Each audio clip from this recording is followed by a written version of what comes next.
Tujikaze, tujikaze, jikaze. Tujikaze, tujikaze, jikaze. Africa, tujikaze, tujikaze, jikaze. America, tujikaze, tujikaze, jikaze. You are listening to African Father in America podcast by Simon Javanokelo, live from Seattle, Washington, USA. Thank you so much for joining me for this special edition of the African Father in America podcast. I'm here with my friend and my brother, Billian Ojiwa. And for those who are joining us for the first time, I love going live on YouTube and Clubhouse every day, especially for the daily African proverbs. But I also grew up in Kisumu, Kenya, and I knew Raila Odinga and Jaramogi Odinga and the entire family, Oburu Odinga, from when I was very young. So I have been very, very, in tune with his efforts as a leader in Kenya, and especially as an opposition leader in Kenya. So currently, everybody is very, very focused on what's going to happen in Kenya in next year's election. And, Billian, who is here with me today, is actually a leader, is someone who is moving a lot of mountains in Kenya, especially in Mathare, where he lives. He's a community organizer. He's an alumni of the Mandela Washington Leadership Program for young African leaders. And he's also an alumni of an Austrian Leadership Program. He's also the founder of Billian Foundation, Ficha, Uchi initiative. And he's also an aspirant for the 2022 Mathare Parliamentary seat. So today we are going to talk about three elements of Raila Odinga's legacy, and Billian is going to share with us his perspectives. And then we are going to talk about, some of the ways that Billian is hoping to apply, lessons he's learning from leaders like Raila Odinga, lessons that he's learning from other leaders that inspire him. And then we are also going to learn how you, who is watching or listening to this episode of the African Father in America podcast, can support the work that Billian is doing and can also support his bid for the Mathare parliamentary seat, which is next year in August. So Billian, just quickly introduce yourself to our audience, and then we are going to play a video so that we can just give a little context about who Raila Odinga is. I'll talk about the video in just a moment. Billian. Thank you, Simon, for having me. It's Billian. We need a be to say I work in Mathare, and currently I am an aspirant for the Mathare parliamentary seat. So I consider myself a leader, but a community servant. So just wanting to expand the little that I've been doing in the community so that I can serve more people at a good capacity. And also we are the leaders we desire. So I that is why I am here. And thank you for having me today. You're most welcome. I'm grateful that you're here. I want to attempt to play a video for you all who are here with us today, just to give you a little context about who Raila Odinga is. This is an Al Jazeera English interview titled Frost Over the World. It's from May 4th, 2007. Remember, Raila Odinga ran for presidency in 1997, in 2007, in 2013, and 2017, and he's running for the fifth time. Well, he has not announced that he's running for the fifth time, but, I think it's known. He announced recently that he's going to let people know on December 9th. So the video I'll play is from May 4th, May 4th in 2007. So bear with me if it's not looking so nice and clean. Welcome back. Kenya has seen more than its fair share of corruption and nepotism scandals since gaining independence. But this year sees the presidential elections come round for Kenya, and along with them, the hope that they might bring about a turning point in the future of the country. But is the country and its opposition capable of uniting for change? Or can we expect more of the same from whoever should win the presidency? Well, here to discuss this with me is the Honourable Raila Odinga, who launches his presidential bid this weekend. Mr. Odinga, welcome. Pleasure to have you with us. Sir Jeremy Mathare from the University of Tasmania described you as a brave individual who has continued to struggle at considerable personal cost to turn Kenya into a multi-party democracy.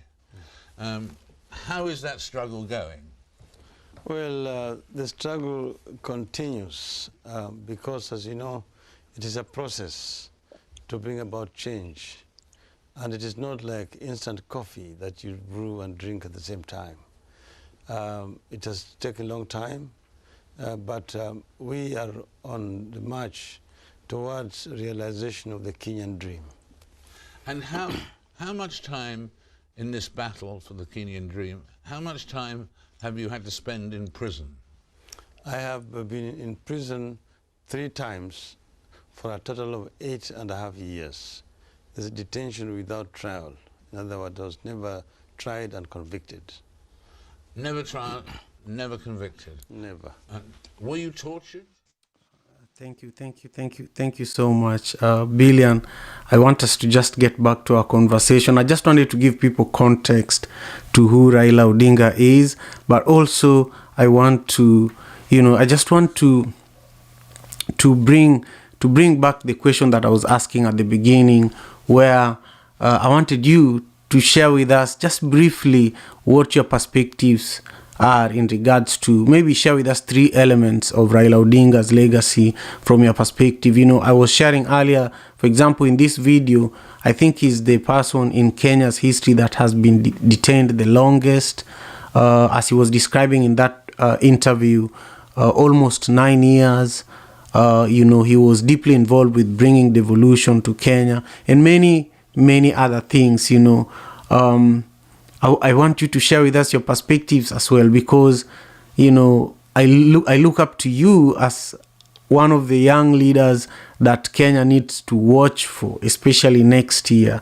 And I'm sure you're part of the ODM party. You're in the party led by Raila Odinga. So I just wanted you to share with us briefly your perspectives in this regard.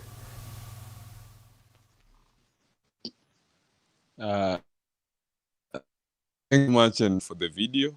I think we get a lot of inspiration from Right Honorable Raila Odinga, and growing, looking at the things, the milestone we've been able to achieve at the cost. It's just amazing. For me, there are things that stands out when you mention the Honorable Raila Odinga. Was determination to achieve the Kenyan. He's been part of a lot of processes that has led to where we are today, in regards to realization of the Kenyan dream. If you look at the push for the multi-party in Kenya, he was part of the push of multi-party. I think that it was the beginning of his detention and the bad blood between him and President Moi. Right now, we celebrate him as the father of devolution. He stood strongly for devolution. And you can see the much that devolution has been able to do to our country. If you go to the rural areas where people were living far away from hospitals, more services have been brought closer to people.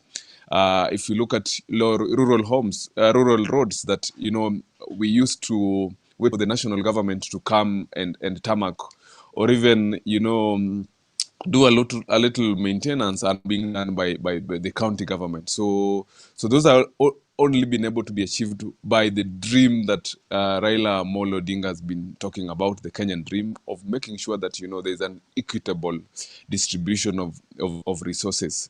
There's also, we say, the politics of tolerance, diplomatic and consistency. Honorable Raila Odinga has been able to be consistent with the push for, ending corruption in Kenya, and he's been a whistleblower for the longest time when he was in opposition, and that has been able the country to, from the public. We call them the looters of the public resources. So he's a brave leader that many of us pick a lot of inspiration from. And if you look at his political journey, not been able to, if you the many presidency, next is going to be the president, and that is the hope that the country has, that we have somebody mature ready to take Kenya to the next level, and somebody who has been able to fight for everything that we see today, and being at the helm of the presidency, we believe he'll be able to not just to articulate the ideas, but now to implement those ideas. So Kenya stands to gain a lot from his presidency, because if you look at him, he support across the country. His support is across the country, and is somebody who's been trying to, Azimio la Umoja, been trying to bring the Kenyans together. And that is we can achieve the Kenyans by making sure that all of us contribute to the national growth. All of us are part of building this country. For the longest time, Raila as an opposition leader, including his backyard, has been neglected for the longest time. So and if you look at even the way he's approaching, he should be a bitter man right now. But if you look at him, he's so composed, and it's because he had a vision and a mission for this country. So for him, he's just focused on achieving the mission and not trying to compensate for the time that all the things that were done to his supporters or his backyard. So he's the person who has suffered most, trying to make sure that the country is sorted. So those are the attributes that I can really pick from Right Honorable Raila Amolo Odinga.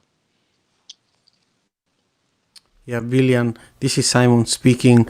We are on Clubhouse and we are on YouTube, and I'm so grateful to everybody who has joined us on both platforms. We are currently talking about the three elements of Raila Amolo Odinga's legacy, and I'm joined here by Billian Ojiwa, who is an amazing leader. Billian is in Mathare right now, and I really thank you for joining us. It's a special day for your child, and so it means a lot that you're here. But you are always on the ground in Mathare. You are always, in fact, I feel that you are a really good leader, because recently you are in Florida and Raila Odinga was in Mathare in your area, and I saw some of your people wearing some of your campaign material. And I was watching it on YouTube, and you are being represented in absentia, and I feel that we need more young leaders like you, Billian. But I want you to share with us, just from where you're sitting, where do you see the future of Kenyan politics, especially young people, more young people like you being involved, and also how are you applying some of the lessons that you're learning from, leaders like Raila, especially Raila, because he's the one we are focusing on today, but other leaders as well. You connect with business leaders globally. You're well connected with even ambassadors. So you're someone who is surrounded by leaders. Share with us how you want to apply what you've been learning, from Raila, from some of the influential leaders around you in transforming Mathare.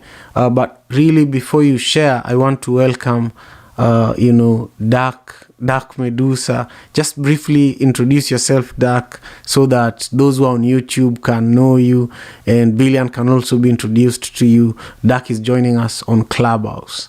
Just briefly. Okay.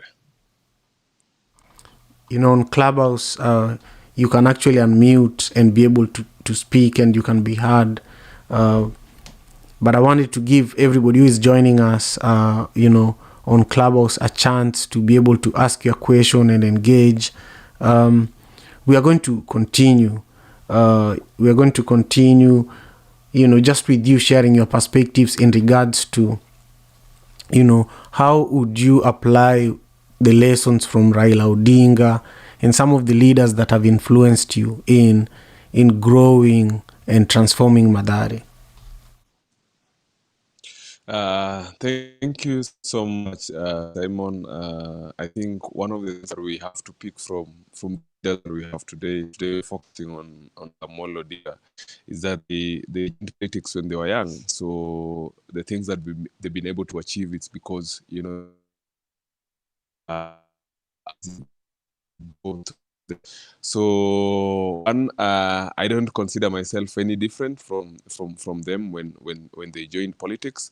I just think that we have to do it better. We are more exposed now. We have more channels. We have a lot of spaces that we can explore to our communities or areas that we represent better. So some of the things I think that I've been able to learn is that, there's no age for being a leader. If you believe in yourself, if you have a purpose that you want to serve your people, then you would push for it. So I think that's for me. I'm not any different. There'll be a generational change. So as young people, we have to be equipped now so that when we inherit the leadership from, our forefathers, the founders of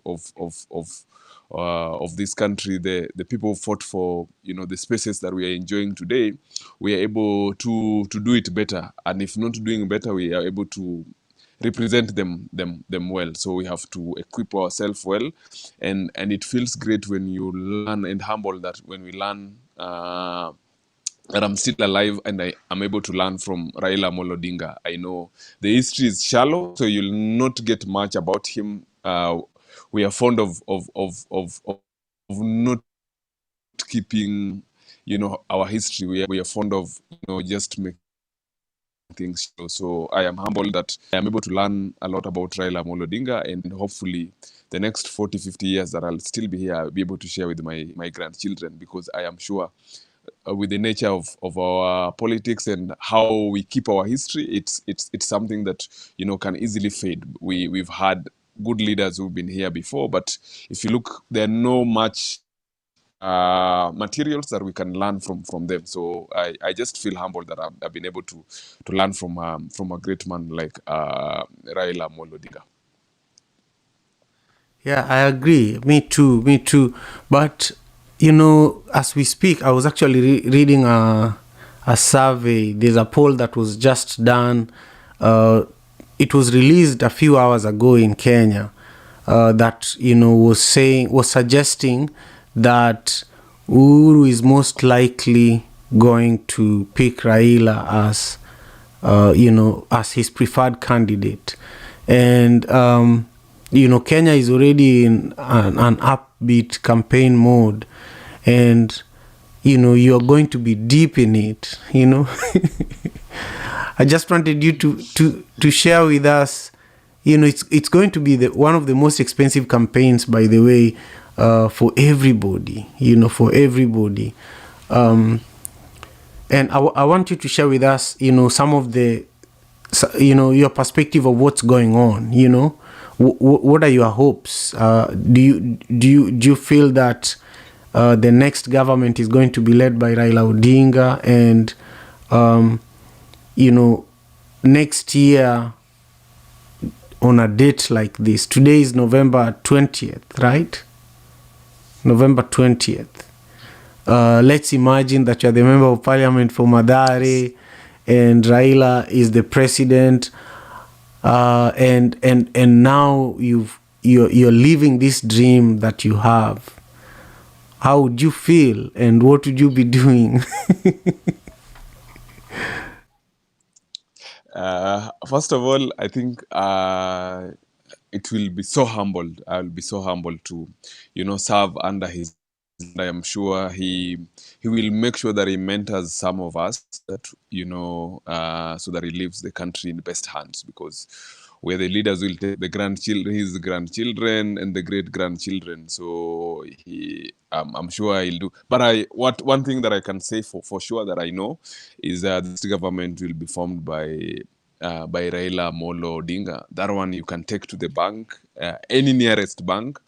And it's because of his nature of approach. We are at a stage that we don't need the politics of hatred. We don't need the politics of name calling. We are not in a good place, especially after the pandemic, that we need to unite as a country and work forward as a united force. But if you look at some of his competitors, it is time that we run away from the name calling and put the interest of our country first, and be practical with what we want to achieve. Many of those leaders are exposed. Some of them went to schools abroad. Some of them have been organized. Most of the countries are. And we can't put the bar that low. We have to raise the bar and leave this country in a better place. And we can't do that by giving promises of things that in their nature are not how do I put it, are not dignified enough. We have to live as a dignified society, and the things that when offered to you as somebody who has gone to school, as somebody who have hopes of be contributing to the growth of the country, they don't come out as in by the way. So Raila Odinga has come to rescue this country and to put the bigger dreams, to put the bar for us as young people to dream big, not just to dream with the small things around us. So we have to start looking at things in a bigger perspective if we want to compete with developed nations. And I think for the last few years, the trajectory has been promising, and we have to keep going, and we have to have a steward who will be able to keep making the trajectory even better. So I am so confident that Raila Odinga is going to be the next president, and as a member of Parliament of Mathare, I think it will be great to work with him, because some of the aspirations that he has are some of the things that I want to do for my community. The connections that I have is through the courtesy of him. Yeah, so we'll be able to explore more. We've been able to reach out to the diaspora community, which he has strong links with too. We've been able to try and mobilize resources within the country and just put the interest of our community first. So as he puts the interest of our country first, us as young leaders who are coming in, we help him to achieve this dream, put the interest of our community first, and do a little more than what the MPs have been doing, and to make our communities better. Yeah, I love that. And I totally agree when it just the passion that you have and the inspiration that a leader like Raila Odinga has for you, and also the opportunities, the space, the democratic space that he has contributed to is significant.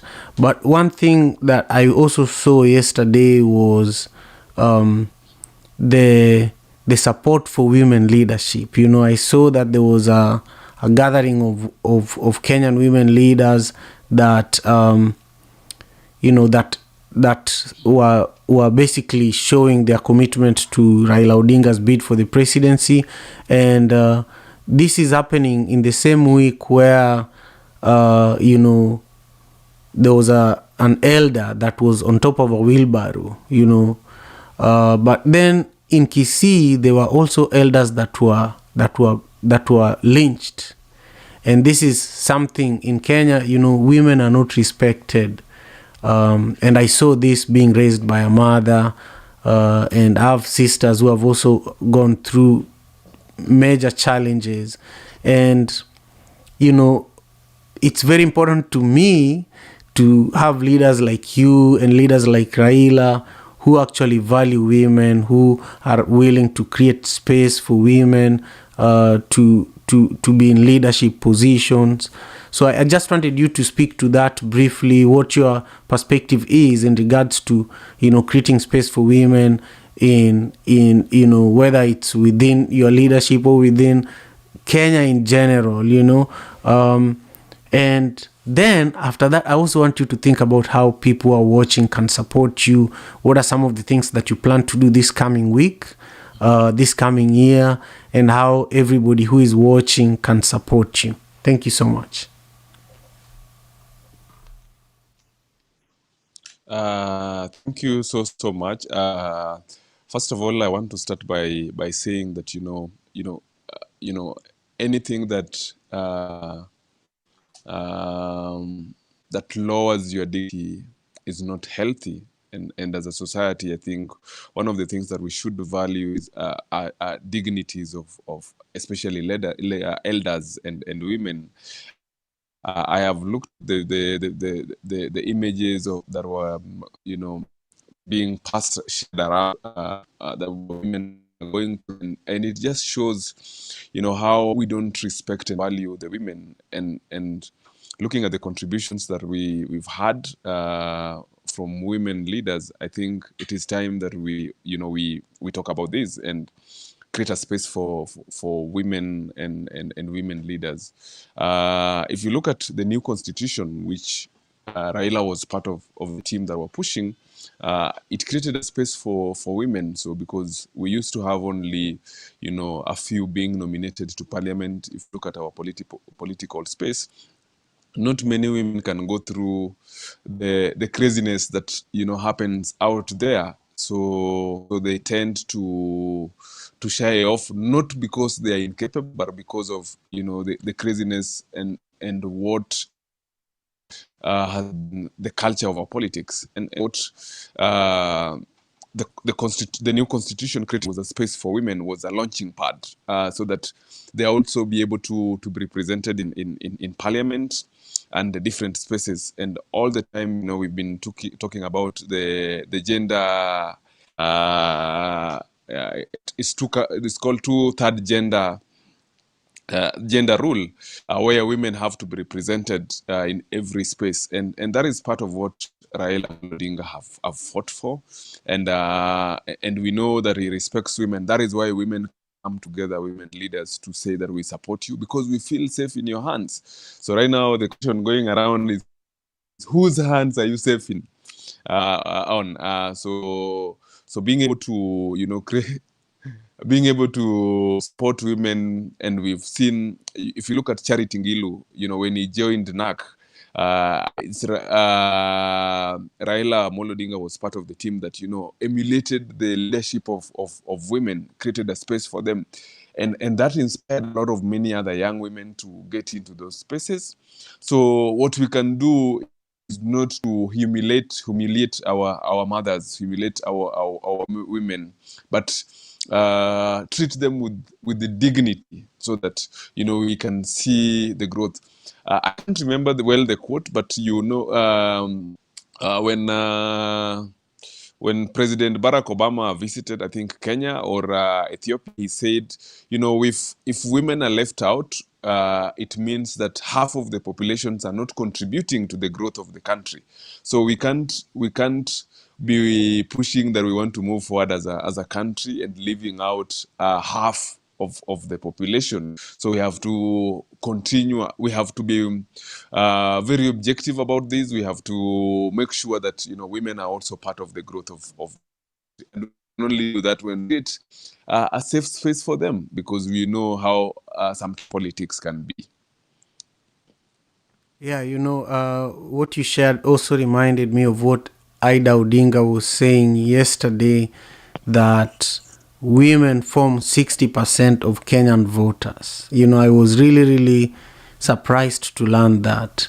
And also next door, we have Samia Suluhu, who is the Tanzanian president, and she's a woman, she's a mother, she's doing an amazing job, from my opinion, despite the challenges that exist with every regime. But now, Billian, I want you to share with us how people can support your work. What are some of the things you're working on? What are some of the challenges you're facing in your current, work in the community, but particularly your bid for the Mathare seat? How can people support you so that we ensure that you're the next member of parliament for Mathare? Thank you so much. First of all, before joining the race, I consulted widely within the city and in different spaces that I sit in. I also consulted widely with different members of the community who are abroad, because I believe that all of us can contribute to the growth of Mathare. And my number one dream is a united Mathare, that all of us can see the best come out of it. So, as a young person, they always say, I have met a couple of leaders, and they ask me, how prepared are you?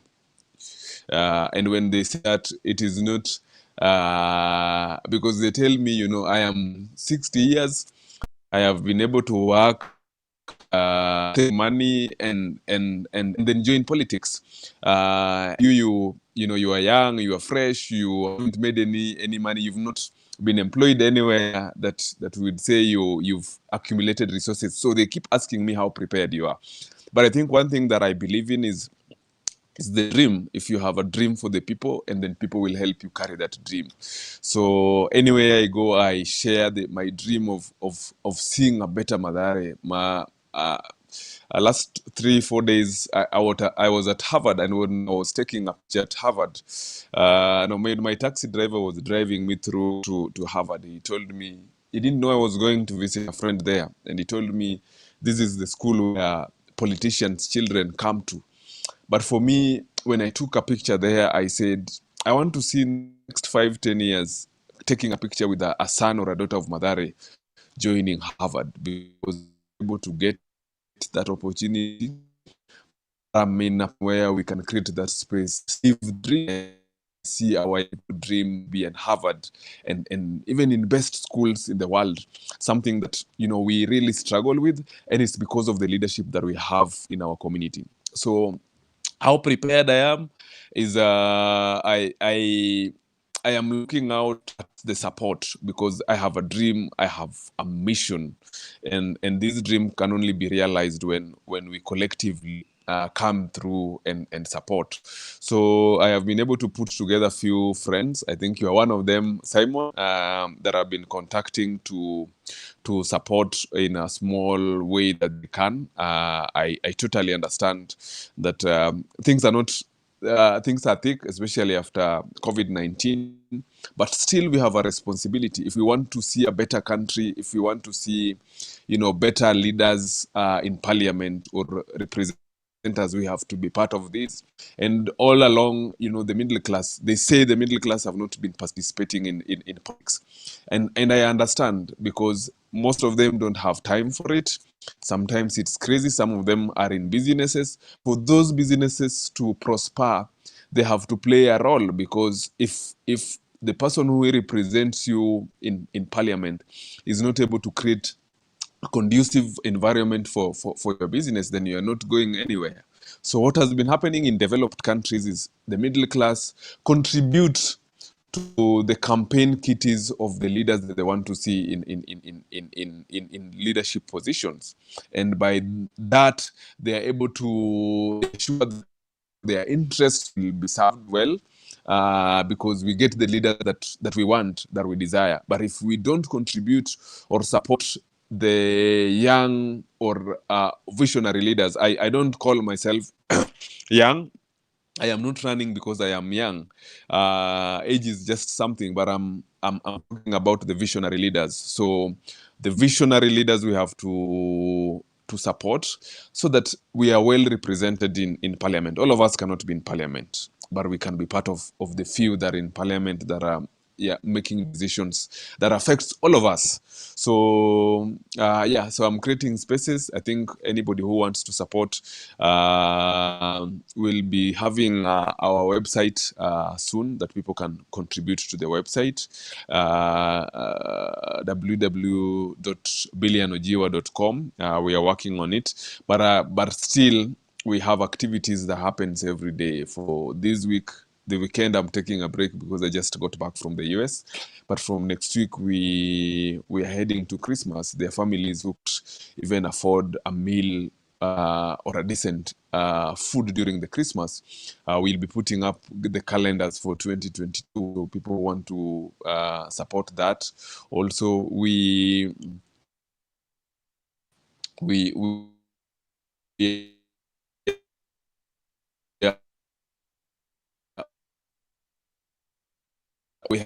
have the groups, different groups that. Thank you so much. This is Simon.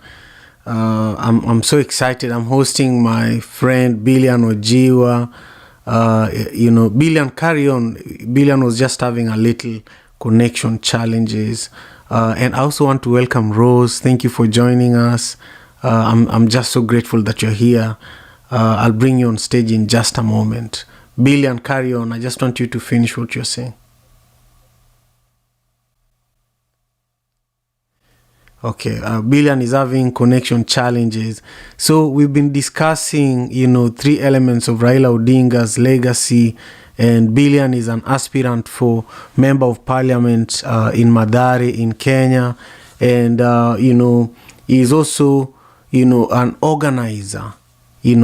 He's doing amazing work in Mathare. He's an alumni of the Mandela Washington Leadership Program for African leaders.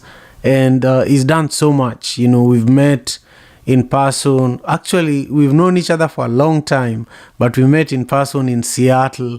He was in Seattle sometime earlier this year. So, we've been talking about the legacy that Raila Odinga has in Kenyan and African politics in general, and the fact that he's most likely going to be the next Kenya's president because of the work that he has done, and because historically the way Kenya is currently positioned, we are going to have a Mandela moment where the entire country, the entire world, it's like the spirit and everything has aligned for Raila Odinga to be the next president of Kenya. And I'm just creating these spaces where we can engage young leaders that are not being given enough attention by the main media outlets in Kenya and internationally, and also for us to help mobilize resources here in the diaspora for these young leaders, because a lot of the time here in the diaspora, we are the people that complain the most that we want our streets to function in Kenya the way they are functioning here. We want our governments to function in Kenya the way they are functioning here. And here we have young leaders who they frequent the diaspora, they learn, they engage, they have connections in the diaspora. They just need help so that they can, become actual leaders in our communities back in Africa. And this is something that is important to me, and it's the least I can do, but I can't do it on my own, so I need your guys' help. We are going to do this again next Friday at 9 p.m. Pacific Standard Time, which is 8 a.m. East African Time, and I'm looking for people that can help me promote this club, promote this conversation, and also engage as guests and even hosts, so that I don't have to do this on my own. So that's my ask, Rose. And Roger is a good friend of mine. He's also an attendee of the Daily African Proverbs, which is it's a show that I do every morning, Seattle time, 6 a.m. Pacific Standard Time.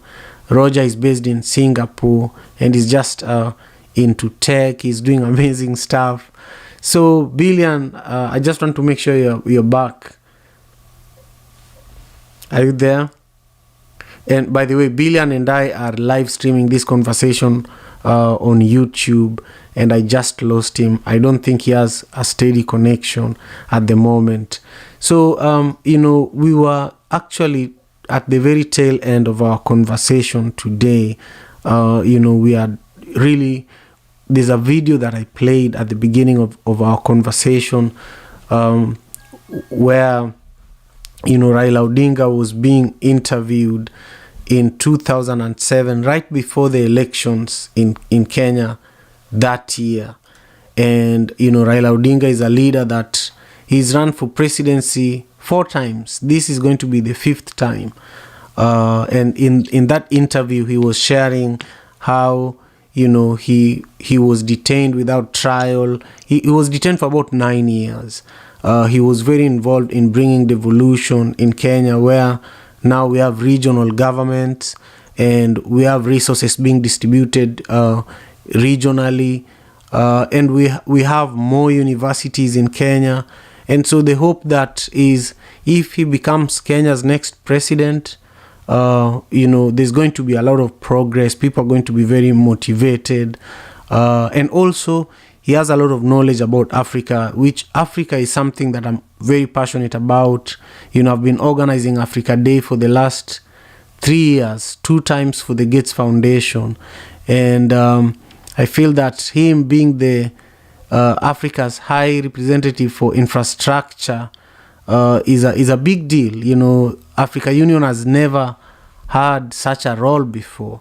And now he's involved with things like the Grand Hinga Dam that has the potential to provide Africa with over 40% of its energy needs. He's involved with major initiatives across Africa. And for me, that's an admirable leader.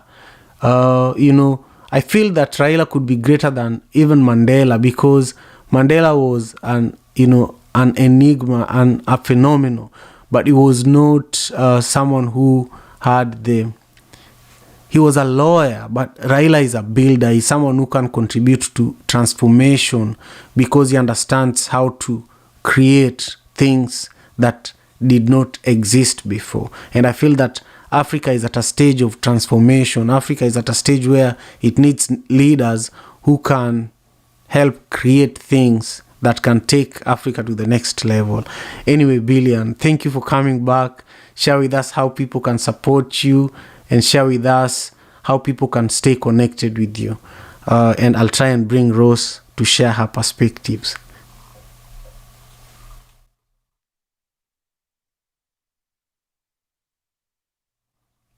Billian, I think you've muted yourself. And by the way, Rose, or Roger, if you want to join us on YouTube, the link at the top of the room is the easiest way for you to do that. I'm really just grateful to be here. And I think because we're having the connection challenges where Billian is located, we are probably going to wrap up here in a moment. Here is Billian. So give me just a second. Yeah, we just have to go with the flow. Can you hear me now? I can hear you very well now. Okay. Thank you for having me, and for having an interesting conversation this morning. I'm looking forward to doing this every week or every 2 weeks, so that we are able to explore more. And we can also update people on what is happening in Kenya, since I'm actively involved in politics now, in the transformational politics, we call it. So as you know, before the internet or the connections happened, I was just sharing that, we'll be creating our different spaces where people can contribute and contribution is a contribution to a Kenya that we want to see, to the leaders that we want to hold accountable. Most of the time, these leaders use their money, and if they use their money, you can't be accountable to them, or they can't be accountable to you. So I want people to invest in me so that I can be able to account for everything because of the support that I got from people. So anybody can be able to question me. And like many leaders who, say to use their money to buy power. That's what they say. So we can't really hold them accountable. So very soon I'll be sharing different platforms, but anybody who is interested can drop me a message on Instagram at Billian Kenya. Then I will be able to add them to our different groups that to support this mission, and many other more young leaders. I think